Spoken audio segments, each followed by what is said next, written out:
கொடியே உந்தன் முல்லை இதழும் தேனாறு போல பொங்கி வர வேண்டும் வர வேண்டும்.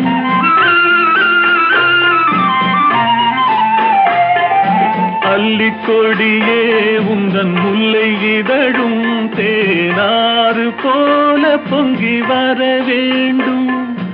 அங்கம் தழுவும் வண்ணத்தங்க நகை போல் என்னை அள்ளி சூடி கொண்டு விட வேண்டும். என்னை அள்ளி சூடி கொண்டு விட வேண்டும். மௌனமே பார்வையால் ஒரு பாட்டு பாட வேண்டும். நாணமே ஜாடையால் ஒரு வார்த்தை பேச வேண்டும்.